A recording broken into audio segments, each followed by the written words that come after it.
Selamat Sabat, saudara sekalian dalam Tuhan. Kita patut bersyukur oleh karena masih dapat berkumpul dan berbakti bersama meski melalui media online. Khususnya sebagaimana kita akan mengikuti upacara basuh kaki dan perjamuan suci. Judul renungan kita pada Sabat siang yang indah ini adalah Pemimpin Tunggal. Roh Nubuat berkata dalam suratnya nomor 85 tahun 1886 paragraf 3 yang berbunyi, "Kita sebagai umat telah dipimpin secara tunggal." Apakah yang dimaksudkan oleh Nyonya White dalam menuliskan hal ini? Pernyataan ini berhubungan dengan pemimpin bangsa Israel dahulu kala, bahwa pemimpin bangsa Israel hanya satu, yaitu tiang awan di siang hari dan tiang api di malam hari.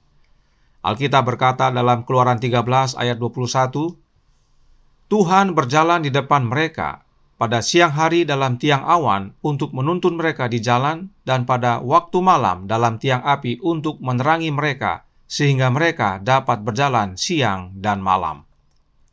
Ayat ini menyatakan bahwa Tuhan dalam huruf besar yang berjalan di depan bangsa Israel dalam tiang awan di siang hari dan dalam tiang api pada malam hari. Siapakah Tuhan dalam huruf besar ini? Kita semua sudah belajar bahwa Dia adalah Allah Bapa. Kemudian Musa menuliskan dalam Keluaran 23 ayat 20 dan 21.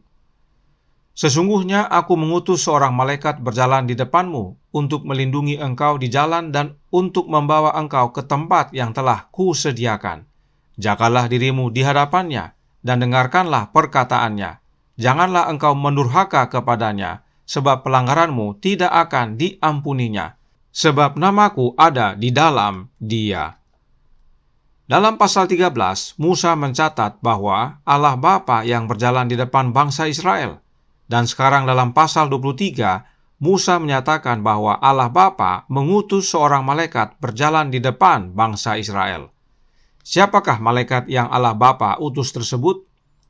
Ibrani 1 ayat 4 mengatakan, "Jauh lebih tinggi daripada malaikat-malaikat, sama seperti nama yang dikaruniakan kepadanya jauh lebih indah daripada nama mereka."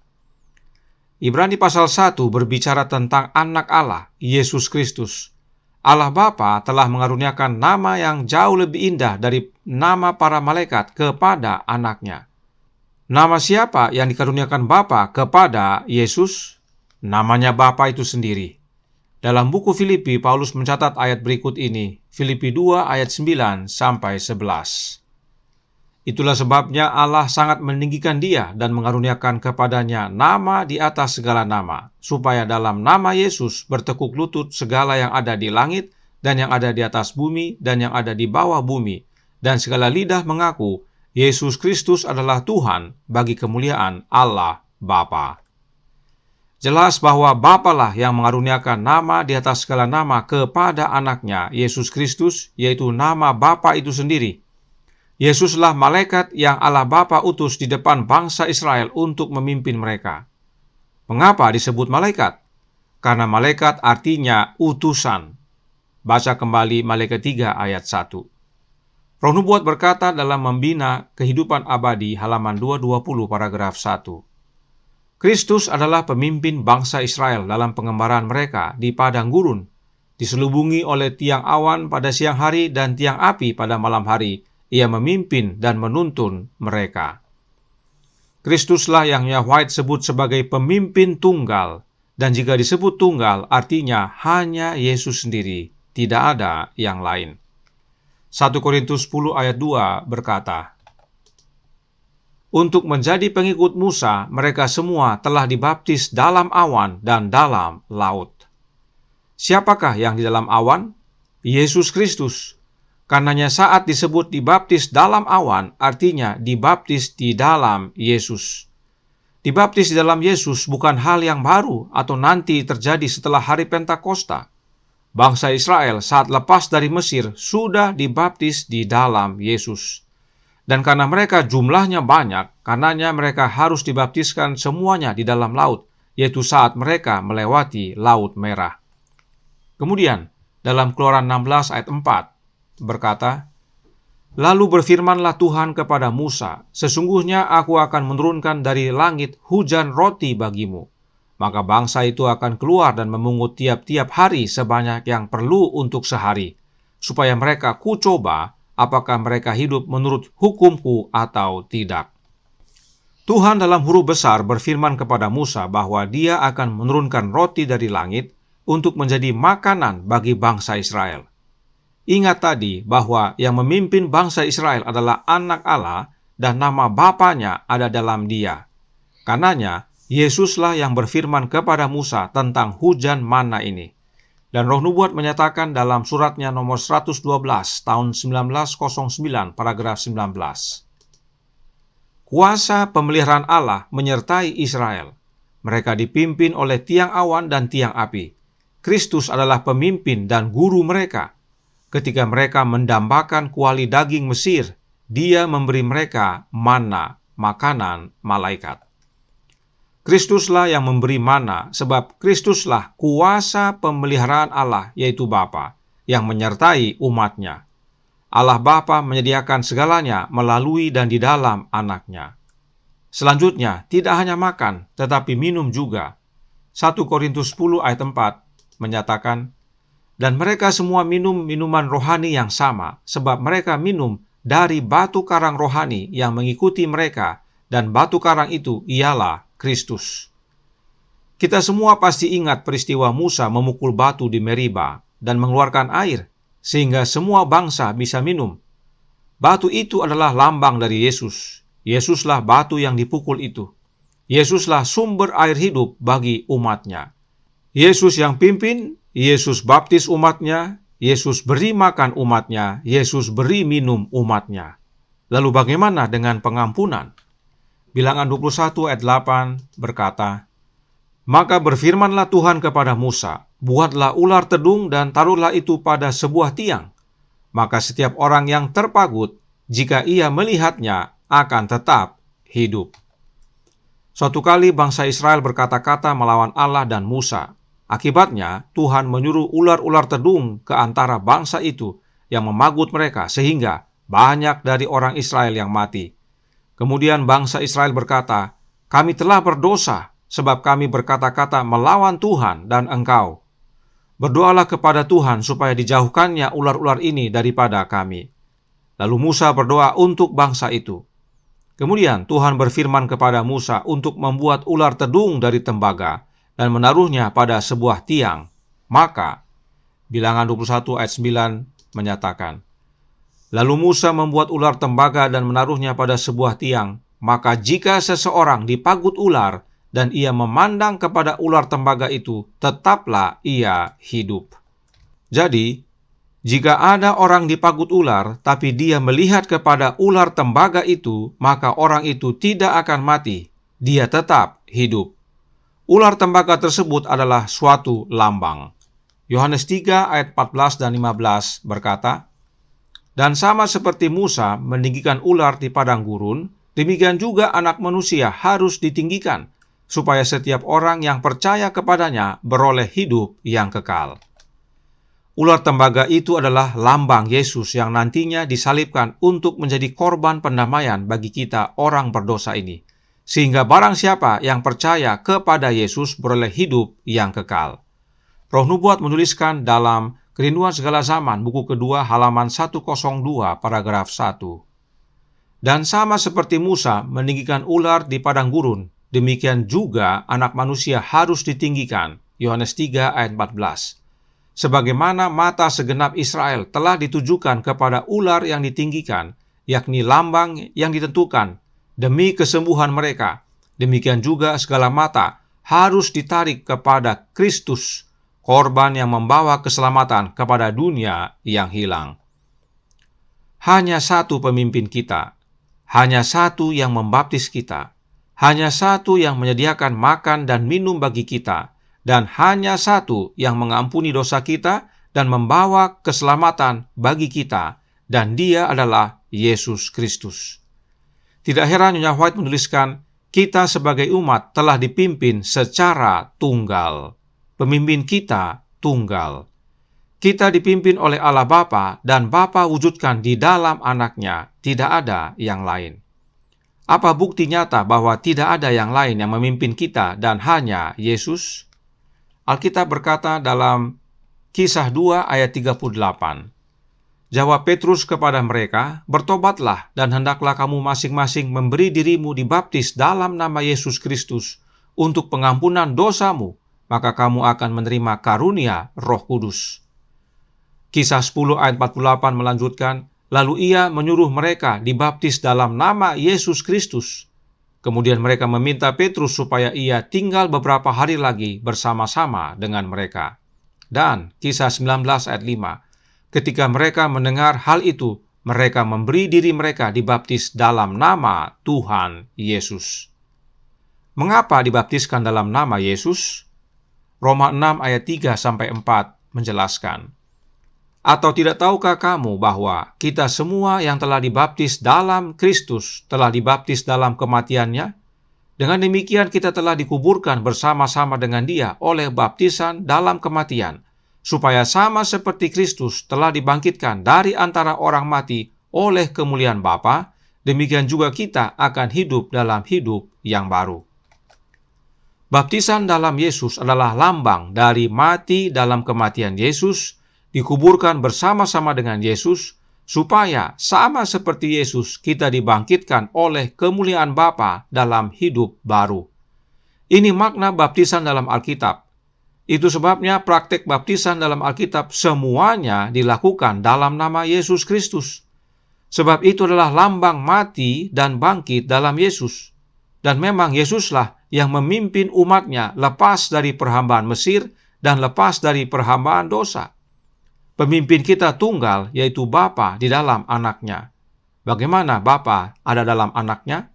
Melalui kehadiran Roh-Nya. Inilah yang Matius 28 ayat 19 nyatakan. Dengan memahami makna baptisan, perhatikan ayat berikut ini dalam Kolose 2 ayat 12. Karena dengan Dia kamu dikuburkan dalam baptisan, dan di dalam Dia kamu turut dibangkitkan juga oleh kepercayaanmu kepada kerja kuasa Allah yang telah membangkitkan Dia dari orang mati. Siapakah Dia yang dinyatakan Paulus dalam ayat ini? Yesus Kristus. Jadi kita dikuburkan dalam baptisan bersama Yesus, dan saat kita keluar dari air, kita dibangkitkan dalam Yesus. Dan kuasa yang sama akan bangkitkan kita, yaitu kuasa Allah yang adalah Bapa. Yesus dibangkitkan oleh kuasa Bapanya. Nah, apakah kuasa Bapa yang membangkitkan itu? Roma 8 ayat 11 berkata, dan jika roh Dia yang telah membangkitkan Yesus dari antara orang mati diam di dalam kamu, maka Ia yang telah membangkitkan Kristus Yesus dari antara orang mati akan menghidupkan juga tubuhmu yang fana itu oleh Roh-Nya yang diam di dalam kamu. Dia di sini adalah Allah Bapa. Roh Allah Bapa yang bangkitkan Yesus. Jadi, kuasa Allah yang membangkitkan adalah Roh-Nya yang kudus, Roh Bapa itu sendiri. Sebab memang kuasa sama dengan Roh. Dan Roh-Nya Bapa inilah yang bangkitkan kita bila kita dikuburkan dengan Yesus dan dibangkitkan dengan Yesus melalui upacara baptisan. Inilah makna dari baptiskanlah dalam nama Bapa, Anak, dan Roh tersebut. Matius 28 ayat 19 bukan berbicara tentang tiga Allah yang berbeda. Matius 28 ayat 19 berbicara tentang hanya ada satu pemimpin keselamatan kita, yaitu Allah Bapa, dan keselamatan itu diwujudkan melalui dan di dalam Anaknya, dan melalui kehadiran Roh Bapanya yang kudus di dalam Anaknya. Itu sebabnya, jika kita memiliki Roh Bapa diam di dalam kita, maka meski tubuh ini fana, namun akan dibangkitkan oleh Bapa. Bagaimana caranya untuk memiliki Roh Bapa dalam hidup kita? Dengan menerima Roh Anaknya. Sebab Roh Bapa ada di dalam Anaknya. Yesuslah satu-satunya jalan kepada Bapa, tidak ada yang lain. Itu sebabnya para murid membaptiskan hanya di dalam nama Yesus. Sebab keselamatan Allah Bapa telah karuniakan hanya di dalam Anaknya. Pemimpin kita adalah Yesus, tunggal. Nah, bila kita mundur ke zaman bangsa Israel, Tuhan berkata kepada Musa dalam Ulangan 16 ayat 1 yang berbunyi, "Ingatlah akan bulan Abib dan rayakanlah Paskah bagi Tuhan Allahmu, sebab dalam bulan Abib itulah Tuhan Allahmu membawa engkau keluar dari Mesir pada waktu malam." Paskah harus dirayakan sebagai wujud pengingat bahwa bangsa Israel Tuhan lepaskan dari perhambaan Mesir. Dan ini menjadi ketetapan bagi bangsa Israel dan harus diajarkan kepada anak-anak. Ulangan 12 ayat 26 dan 27 menjelaskan. Dan apabila anak-anakmu berkata kepadamu, "Apakah artinya ibadahmu ini?" Maka haruslah kamu berkata, "Itulah korban Paskah bagi Tuhan yang melewati rumah-rumah orang Israel di Mesir ketika ia menulahi orang Mesir, tetapi menyelamatkan rumah-rumah kita." Lalu berlututlah bangsa itu dan sujud menyembah. Pengalaman kelepasan ini harus dirayakan dan diajarkan kepada anak-anak kita. Namun Paskah ini adalah lambang dan karenanya saat digenapi tidak lagi dirayakan. Alkitab berkata dalam 1 Korintus 5 ayat 7, "Buanglah ragi yang lama itu, supaya kamu menjadi adonan yang baru, sebab kamu memang tidak beragi. Sebab anak domba Paskah kita juga telah disembelih, yaitu Kristus." Domba Paskah itu adalah lambang dan digenapi dalam anak Allah, Yesus Kristus. Artinya, yang memimpin bangsa Israel keluar dari Mesir adalah Yesus itu sendiri, yang dilambangkan dengan upacara Paskah. Roh Nubuat menyatakan dalam Nasihat bagi Sidang halaman 141 paragraf 3. Paskah ditetapkan sebagai peringatan kelepasan Israel dari perhambaan Mesir. Allah telah memberi petunjuk bahwa dari tahun ke tahun, bila anak-anak menanyakan makna upacara ini, sejarah harus diulangi. Dengan demikian, kelepasan yang ajaib itu selamanya segar dalam pikiran semua orang. Paskah adalah lambang kelepasan dari perhambaan Mesir. Domba Paskah adalah lambang pengorbanan Yesus. Karenanya, perhambaan Mesir adalah lambang dari perhambaan dosa. Yesus domba Paskah melepaskan manusia dari perhambaan dosa. Nah, bagaimana dengan kita sekarang? Apakah yang dapat membuat pengalaman ini segar dalam pikiran kita semua? Roh Nubuat menjelaskan dalam Para Nabi dan Bapa volume 2 halaman 139 paragraf 2 yang berkata, "Pada hari yang ke-14 dari bulan itu pada senja hari Paskah dirayakan, upacara-upacaranya yang hikmat, serta mengesankan memperingati kelepasan dari perhambaan di tanah Mesir dan menunjuk ke depan kepada korban yang akan membebaskan dari perhambaan dosa. Pada waktu Juru Selamat menyerahkan hidupnya di Bukit Golgota, makna Paskah berakhir dan upacara perjamuan suci ditetapkan sebagai suatu peringatan dari peristiwa yang sama untuk mana Paskah merupakan satu lambang. Jadi, upacara perjamuan suci adalah cara untuk menjaga tetap segar pengalaman kelepasan dari perhambaan dosa. Dan sampai sekarang, pemimpin kita adalah tetap Yesus Kristus, sebab Yesuslah yang melepaskan kita dari perhambaan dosa, dan untuk mengenang akan pengorbanannya tetap segar dalam pikiran kita, bukan Paskah lagi yang kita rayakan, tetapi perjamuan suci, yang didahului dengan pembasuhan kaki. Nah, dalam perjamuan suci, kita akan memakan roti dan meminum anggur. Umumnya umat Allah sudah mengerti makna roti dan anggur, yaitu tubuh Yesus dan darah Yesus. Namun ada penjelasan Yesus yang bisa saja terlupa atau terlewat dari perhatian kita. Yesus berkata dalam Yohanes 6 ayat 32 dan 33. Maka kata Yesus kepada mereka, "Aku berkata kepadamu, sesungguhnya bukan Musa yang memberikan kamu roti dari sorga, melainkan Bapa-Ku yang memberikan kamu roti yang benar dari sorga. Karena roti yang dari Allah ialah roti yang turun dari sorga dan yang memberi hidup kepada dunia." Mana yang bangsa Israel terima itu adalah roti hidup, dan roti itu berasal dari Bapa. Roti turun untuk memberi hidup kepada dunia. Itu sebabnya disebut roti hidup. Yesus melanjutkan dalam ayat 51 yang berbunyi, "Akulah roti hidup yang telah turun dari sorga. Jikalau seorang makan dari roti ini, ia akan hidup selama-lamanya, dan roti yang kuberikan itu ialah dagingku yang akan kuberikan untuk hidup dunia." Jadi, roti hidup itu adalah Yesus. Dan roti itu adalah dagingnya Yesus, yang Yesus berikan untuk hidup dunia ini. Apa maknanya?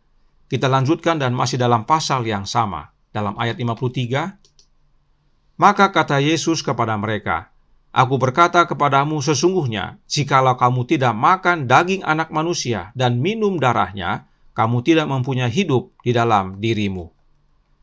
Roti hidup yang dimaksudkan Yesus tidak sekedar dagingnya saja, tetapi darahnya juga. Sebab roti hidup itu adalah dirinya sendiri yang telah menjadi manusia, darah dan daging. Dengan kata lain, darah dan daging itu adalah hidupnya Yesus. Sebab ayat ini berkata, jika kita tidak makan dagingnya Yesus dan minum darahnya Yesus, kita tidak punya hidup dalam diri kita. Karenanya, daging dan darah Yesus sama dengan roti hidup, yaitu roti yang memberikan hidup, dan itu sama dengan hidupnya Yesus. Tidak heran Yesus berkata dalam ayat berikut ini dalam Yohanes 6 ayat 54-56. Barang siapa makan dagingku dan minum darahku, ia mempunyai hidup yang kekal, dan aku akan membangkitkan dia pada akhir zaman. Sebab dagingku adalah benar-benar makanan, dan darahku adalah benar-benar minuman. Barang siapa makan dagingku dan minum darahku, ia tinggal di dalam aku dan aku di dalam dia. Semakin jelas bahwa darah dan daging Yesus itu adalah hidup Yesus. Karena hidup yang kekal itu Bapa karuniakan di dalam Yesus anaknya. Baca 1 Yohanes 5 ayat 11 dan 12. Apakah hidup itu dalam Alkitab? Kita keluar sebentar dari buku Yohanes dan masuk ke buku Lukas. Lukas 8 ayat 55 berkata, Maka kembalilah roh anak itu, dan seketika itu juga ia bangkit berdiri. Lalu Yesus menyuruh mereka memberi anak itu makan. Ini adalah peristiwa Yesus membangkitkan anak perempuan Yairus, kepala rumah ibadat. Saat Yesus membangkitkan si anak perempuan, disebutkan, maka kembalilah roh anak itu, dan anak itu bangkit. Karenanya roh tersebut sama dengan hidup. Dan memang Yesus menyatakan hal yang sama. Mari kita kembali ke Yohanes pasal 6 tadi. Ayat 63 berkata, Rohlah yang memberi hidup, daging sama sekali tidak berguna. Perkataan-perkataan yang kukatakan kepadamu adalah roh dan hidup. Yesus sendiri menyatakan bahwa roh dan hidup itu sama, sebab sumbernya satu, yaitu Yesus Kristus itu sendiri. Yesus berkata, perkataan-perkataan yang kukatakan kepadamu adalah roh dan hidup. Apakah perkataan Yesus sama dengan firman Yesus? Sama. Itu sebabnya firman Yesus sama dengan firman hidup, dan Yesuslah sang firman hidup itu. Yohanes mencatat dalam 1 Yohanes 1 ayat 1.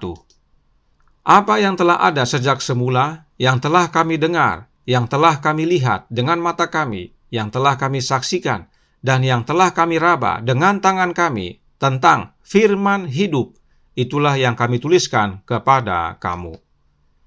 Yohanes telah mendengar Yesus, telah melihat Yesus dengan matanya sendiri, telah menyaksikan Yesus, bahkan sudah raba Yesus. Yesus inilah yang Yohanes sebut firman hidup. Mengapa kita perlu lihat semuanya ini? Karena bangsa Israel menerima makanan manna supaya hidup, dan bagi kita sekarang menerima manna yang adalah roti hidup, yaitu hidupnya Yesus, rohnya Yesus itu sendiri. Perhatikan Yohanes 6 ayat 56 tadi yang berkata, Barang siapa makan dagingku dan minum darahku, ia tinggal di dalam aku dan aku di dalam dia. Bagaimana Yesus tinggal dalam kita dan kita dalam Yesus? Melalui kehadiran rohnya Yesus. Itulah sebabnya Yesus memberikan gambaran tentang pokok anggur yang benar. Jadi, kalaupun kita baca Alkitab yang adalah roti hidup, namun yang utama adalah kita menerima Yesus melalui kehadiran rohnya, sebab itulah makna roti hidup yang sejati. Saat kita makan roti dan minum anggur dalam perjamuan suci, ingat bahwa itu adalah lambang darah dan daging Yesus yang adalah roti hidup bagi kita, makanan rohani kita, dan itu diwujudkan melalui kehadiran rohnya yang kudus, roh Kristus. Lalu bagaimana dengan minum? Di padang gurun, Musa memukul batu dan air keluar sehingga bangsa Israel bisa minum. Yohanes 7 ayat 37-39 berkata, Pada hari terakhir, yaitu pada puncak perayaan itu, Yesus berdiri dan berseru, Barang siapa haus, baiklah ia datang kepadaku dan minum. Barang siapa percaya kepadaku seperti yang dikatakan oleh kitab suci, dari dalam hatinya akan mengalir aliran-aliran air hidup. Yang dimaksudkannya ialah roh yang akan diterima oleh mereka yang percaya kepadanya, sebab roh itu belum datang karena Yesus belum dimuliakan. Perayaan yang dimaksud adalah perayaan pondok daun-daunan, dan pada akhir perayaan, bangsa Israel merayakan peristiwa Musa memukul batu dan air yang keluar. Dan kita sudah lihat tadi bahwa batu itu adalah Yesus. Itu sebabnya Yesus berkata, barang siapa yang haus, baiklah ia datang kepada Yesus, sebab Yesuslah sumber air hidup itu. Dan air hidup yang keluar dari Yesus itu adalah lambang daripada roh yang akan diterima umat-umatnya yang percaya kepada dia. Dan roh yang Yesus maksudkan ini belum datang karena Yesus belum dimuliakan. Yesus dimuliakan nanti setelah dia bangkit dan kembali ke sorga. Di sorga, Allah Bapa muliakan Yesus dengan pengurapan minyak yang adalah lambang Roh Kudus saat Yesus menjadi imam besar sorgawi bagi kita. Baca kembali Ibrani 1 ayat 8 dan 9. Itulah hari Pentakosta, sebab segera setelah Yesus dimuliakan, maka roh dicurahkan. Baca juga Kisah 2 ayat 32 dan 33. Inilah yang Yesus maksudkan dalam Yohanes 7 ayat 37 sampai 39 ini. Roh yang dicurahkan pada hari Pentakosta itu adalah rohnya Yesus itu sendiri. Sebab itu adalah air hidup yang keluar dari batu yang adalah Yesus Kristus. Jadi baik roti dan air semuanya adalah Yesus dan hadir dalam hidup kita melalui kehadiran rohnya yang kudus, roh Yesus Kristus. Roh Nubuat mencatat yang berikut ini dalam Selected Messages buku ketiga halaman 20 paragraf 2 yang berkata, ketika Roh Kudus dicurahkan ke atas jemaat mula-mula, kumpulan orang yang telah percaya itu, mereka sehati dan sejiwa. Kisah 4 ayat 32. Roh Kristus menjadikan mereka satu. Ini adalah buah dari tinggal di dalam Kristus. Jelas sekali, Nyonya White menyatakan bahwa Roh Kudus yang menyatukan hati dan jiwa jemaat mula-mula adalah Roh Kristus. Roh Kristuslah yang dicurahkan pada hari Pentakosta. Sebab memang air yang adalah lambang roh keluar dari batu yang adalah lambang Yesus. Dan perhatikan kalimat yang ditandai warna biru. Persatuan itu adalah buah dari tinggal di dalam Kristus. Hal ini serupa dengan Yohanes 6 ayat 56 tadi, di mana bila kita makan daging dan minum darah Yesus yang adalah hidupnya yang sama dengan rohnya, maka kita tinggal dalam Yesus dan Yesus dalam kita. Jadi, sejak dahulu sampai sekarang dan hingga tiba di negeri perjanjian, pemimpin kita tunggal, yaitu Yesus Kristus. Yesuslah yang memimpin kita kepada keselamatan. Inilah pentingnya kita melakukan dan mengikuti upacara perjamuan suci. Upacara ini mengingatkan kita bahwa Yesuslah satu-satunya pemimpin kita yang telah menyediakan pembaptisan bagi kita, yang telah menyediakan roti hidup bagi kita, yang telah menyediakan air hidup bagi kita, dan teristimewa yang telah menjadi korban pengampunan dosa bagi kita, sehingga barang siapa yang percaya kepadanya tidak binasa, melainkan beroleh hidup yang kekal. Dan hidup yang kekal ini sudah dapat kita mulai terima di dunia ini, meski tubuh kita ini fana, yaitu dengan menerima kehadiran Roh Bapa. Baca kembali Roma 8 ayat 11 tadi. Dan kehadiran Roh Bapa dapat menjadi bagian kita dengan menerima Roh Kristus tinggal dalam hati kita. Sebab Bapa dalam Anak dan Anak di dalam kita. Dan karena itu Alkitab menasihatkan kita untuk melakukan hal ini sampai Yesus datang. 1 Korintus 11 ayat 26 berkata, setiap kali kamu makan roti ini dan minum cawan ini, kamu memberitakan kematian Tuhan sampai Ia datang.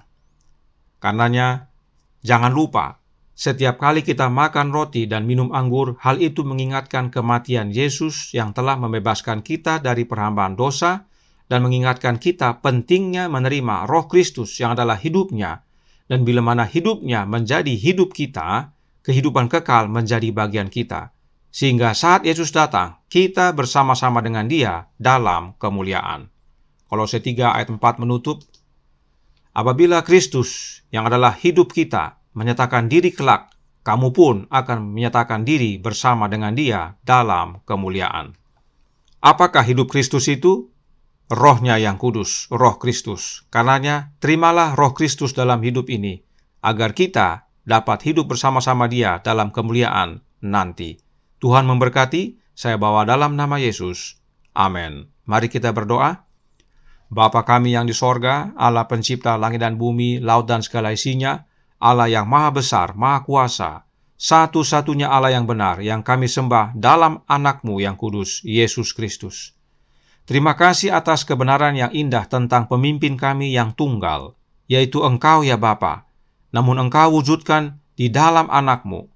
Karenanya Yesuslah pemimpin kami dan semuanya Engkau sediakan hanya melalui dan di dalam anak-Mu. Karenanya penting bagi kami untuk terima kehadiran Roh anak-Mu yang adalah hidupnya Yesus dalam hati ini, agar kami kelak dapat hidup bersama dengan Dia dalam kemuliaan. Kiranya ini menjadi pembaharuan bagi kami dan selalu diingatkan bila mana kami mengikuti perjamuan suci. Terima kasih ya Bapa, kehendak-Mu yang jadi, ampun kami atas dosa dan salah, karena kami berdoa dan memohon hanya dalam nama anak-Mu yang tunggal, Yesus Kristus, yang adalah Tuhan dan Juru Selamat kami. Amin.